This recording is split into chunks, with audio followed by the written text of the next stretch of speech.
Welcome to another episode of Positivity. Is the Shadichem crisis real or not? And let's cut to the chase. In my opinion, there is no Shadichem crisis.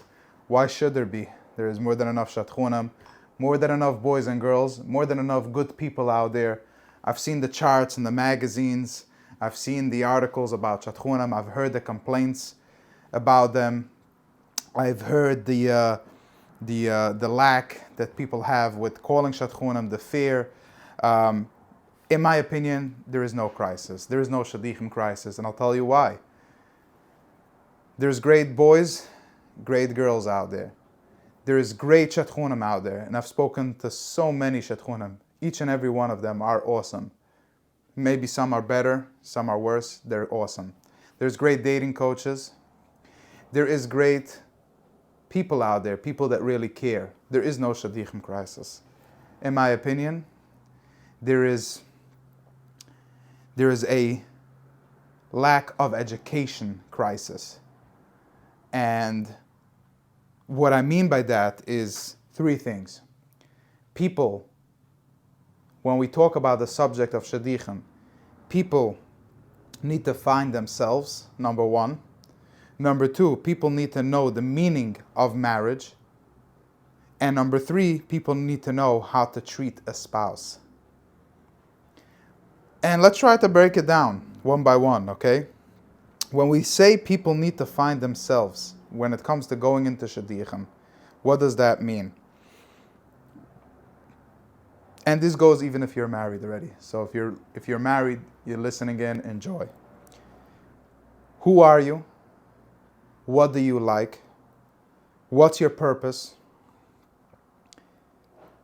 Did you ever look back at your past? Do you have some sort of pattern of things that you do, reasons why you do it or not? Or are you just having all these things blow up in your relationship in terms of your past, your everything that you were lacking growing up, and now it's all coming out? Or going into relationship, marriage, or in your current marriage, expecting that, as the saying goes, marriage is your doctor. Marriage is not your doctor, but some people use it for that, and use it for healing, and use it for comfort, for all the wrong reasons of what actually marriage is made for. So when people find themselves, that's step number one to having a happy relationship, marriage, / finding your potential relationship, marriage. Again, no crisis over here. Number two, people need to know the meaning of marriage. Now, when I say the meaning of marriage is, I'm not married yet, but I've been in Shidduchim for 8 years, and I started doing my research. What is marriage? Reading books from many of our Jewish influencers, whether it's Rabbi Manas Friedman that I respect a lot, or different books that I read, Jewish books or non-Jewish books, or learning that I learned in Svurim about what marriage is, what makes a good marriage, and I'm still searching. So I can't say that I know for exactly what it is, for sure. But people need to know the meaning of marriage. And I believe that a lot of people do not know the meaning of marriage. Giving instead of getting, I think one of the most common mistakes that people think in marriage, at least for me when I started out, that was the point. Let me go into a relationship so that I can have somebody give me everything that I need. It's wrong. Things like not losing your own values in a marriage. Like, so many people go in and they just they're not themselves anymore. They just completely deteriorate to their spouse and to what they say or what they do, which I believe is very wrong. Or what kind of person are you even looking for? Have you ever thought of that? So by answering the question, and by knowing the meaning of marriage, that's on you to understand and learn the meaning of marriage. Of course, you learn once you get into a marriage, and that's beautiful. But you can do some of the learning before you get into a marriage. Again, no shadichem crisis over here. You should learn what marriage is about, and you should find yourself, which is the point number 1 that we made. Number 3, people need to know how to treat a spouse. Again, no shadichem crisis here. Do you know how to treat another person? This is not your brother, it's not your sister, it's not your friend at work. It can be your friend, of course. A spouse can be your friend. But a couple of pointers: understanding women's needs. And I think that that's even more important than the opposite way around, from what I hear. Women naturally have a gift of caring, of being more aware of their feelings.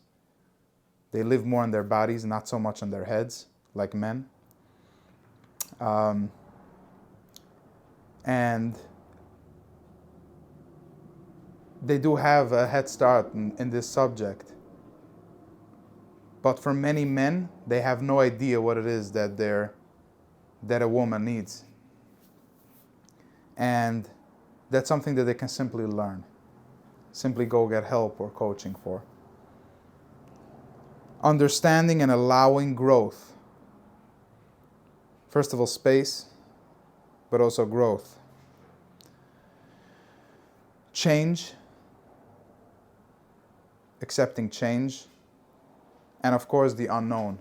You go into a marriage, you don't know what your spouse will be in 6 months from now, how they will change. Are you allowing that space for them? Or are you trying to control exactly who they are and whether they are allowed to change or not, whether they are allowed to be different or not? Understanding love languages, which is huge. We all accept love in a different way. Ultimately, that's what relationships are for love. And everybody there's 5 love languages, right? There's words of affirmation, time, quality time. There is gifts. Some people receive love through gifts. There is acts of service, and there's touch. There's 5 love languages. And these love languages are important because we know that if somebody has one of them and they're receiving love from a different kind of way that's not their love language, then they don't see it as love. You can be buying gifts for your spouse, as many gifts as you want, but it's not going to be for them love. For them, love is the quality time that they need. For them, love is the acts of service. What are you actually doing? For them, love is a hug. So it's important to learn these love languages, mainly before going into a marriage. Again, no crisis here. It's just on you to make sure that you have these things in place. I made a couple of posts on LinkedIn, and I have these posts in front of me. One was particularly that just went viral and was seen by over 15,000 people, at least to how much I can track. Was an article that I wrote, which was why I took a break from dating. And what I wrote is that I noticed that I was looking for something outside of me, perhaps a feeling of love, acceptance, or validation. All which I was taught growing up is a need and a must. You must get married, and with the way I perceive marriage as a taking instead of a giving. A break from dating girls gave me the ability to date myself and see what it is that I truly love and see what are the feelings that are missing in my life. And this is something people can do even once they are married. They can still date themselves. And it was a true adventure for me. A lot came up, and I'm proud to have worked on myself and continue to do so. And now I'm truly proud of myself and who I've become. I love my feelings, thoughts, and emotions, and I don't run away or hide from them because I know that they will keep on coming up until I validate and notice them. I can give, listen, and love someone else because I practice it on myself. I'm sharing this to inspire singles or parents of singles, to take a break and ask yourself the hard question of who you are. Become whole before finding a partner. Because ultimately you have to find yourself before finding a partner. And this post went viral. People took it to heart. People took it to heart that yes, they need to find themselves. There is no shadichem crisis. There is a lack of education.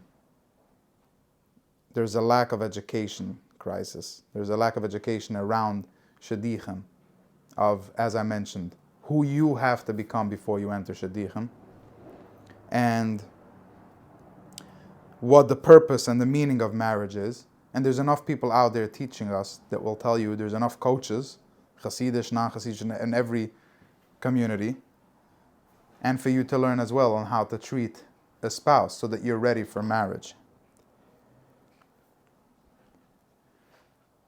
There is one little crisis part that I would say and admit into what people are calling crisis, which is that truthfully, that even once a person completes these first 3 steps that I just mentioned, finding yourself, finding the meaning of marriage, and learning how to treat a spouse, so now they're completely ready, the only crisis that there is, again, I believe in putting yourself into a positive space where everything comes to you and you don't have to chase or work hard to getting it.